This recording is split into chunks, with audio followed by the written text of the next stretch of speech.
Gordon didn't want to take it.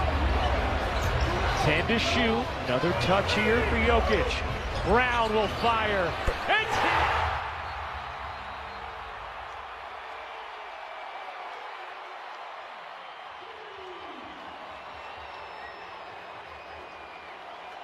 Down 3, 10.9 to go in overtime. Harden knocked out of bounds, and it last hit Harden. And guess what? The Clippers cannot challenge it. This is playoff basketball, and this is Playoff Central Live, presented by State Farm. What a thriller of a game. The Denver Nuggets win it in overtime over the Clippers. We welcome you into our studio. Ashley Shamdi here with Steve Smith and Jalen Rose. The second game of the day today, and it was a lot more exciting than the first, you guys. If this is what's in store for this series, we are in for a treat. What did you like about how Denver was able to finish this game, Smitty? You know, I thought they closed a little bit better. If you're the Clippers, with that 15-point lead, I think that's what be kicking themselves. But just down the stretch in overtime, the Murray, obviously two-man game with Jokic was just too much for the Clippers. They tried to get the ball out of their hands. Give Russell Westbrook a lot of credit. He made some huge plays. And I thought down the stretch for the Clippers didn't seem as they didn't actually know where they really wanted to go.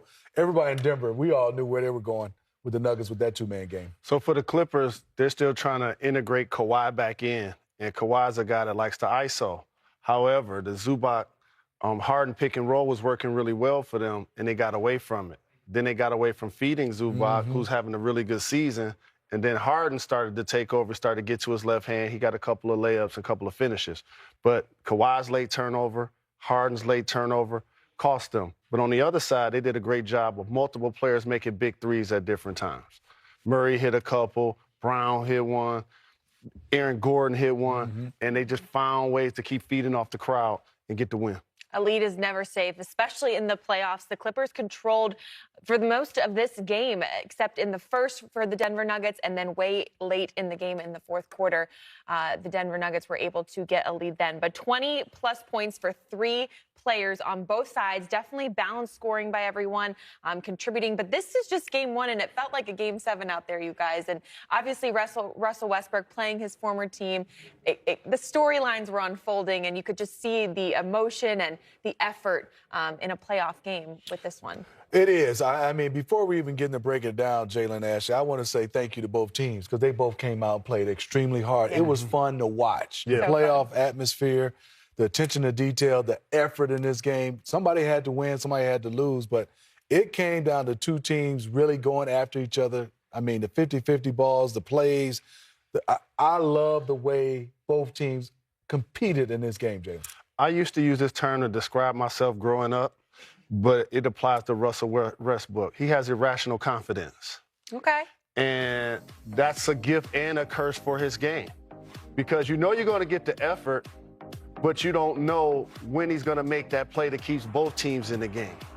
And that's what we saw today. He made a big three late, but then, like my high school coach Perry Watson used to say, you're open for a reason. And he's open for a reason. They were literally running done off of him to leave him open. And so for him to still have the courage to make a play, take a shot, hustle plays, offensive rebounds, get late defensive play. He impacts the game in so many different ways that you'll leave him in when he has 5 for 17 and 15 points because he found other ways to contribute. That man does not lack confidence. I can say that. when they say move on to the next play, he literally moves on to the next play.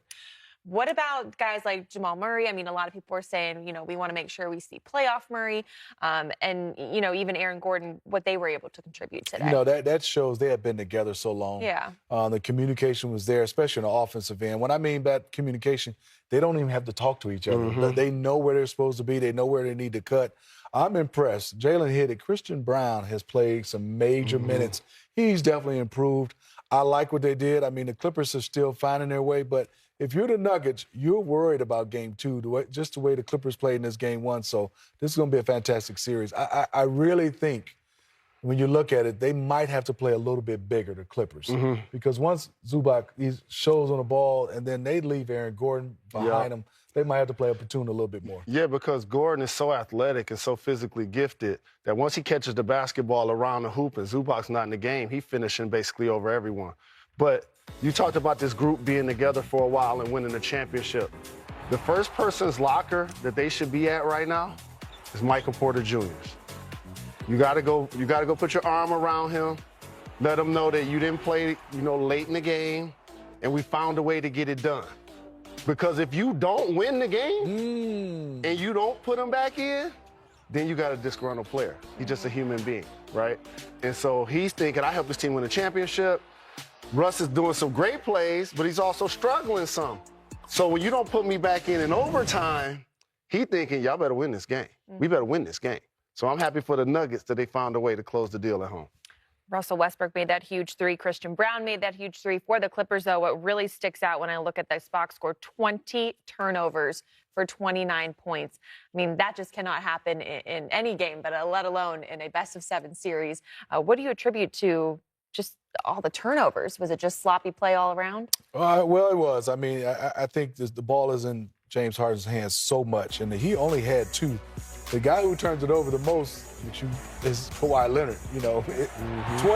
7. Kawhi Leonard had the most turnovers. I mean, if you have 7 out of the 20 turnovers, and especially down the stretch, that's the one guy who has to play better.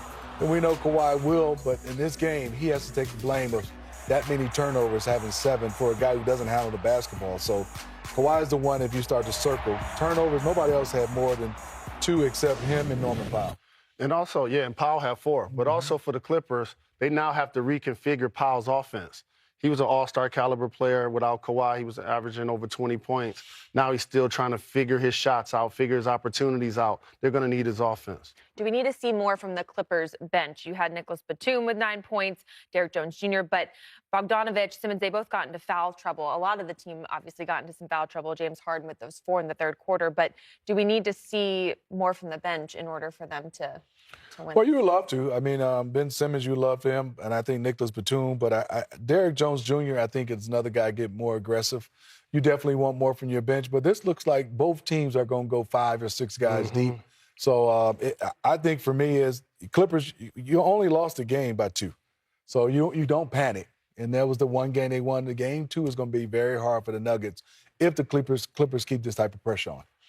And then, of course, Nikola Jokic. He was just 1 rebound shy of another triple-double. Obviously, he played his best basketball in the regular season that we've seen of his career, averaging a triple-double. And for him to continue to do and put up these numbers, what he's able to do is just, it's incredible to watch. His size, his power, his ability to make teammates around him better, his touch around the hoop, his ability to shoot threes.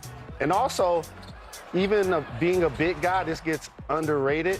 He plays well through contact. Like, he don't really allow people, when he decides he want a spot and he gonna get the basketball there,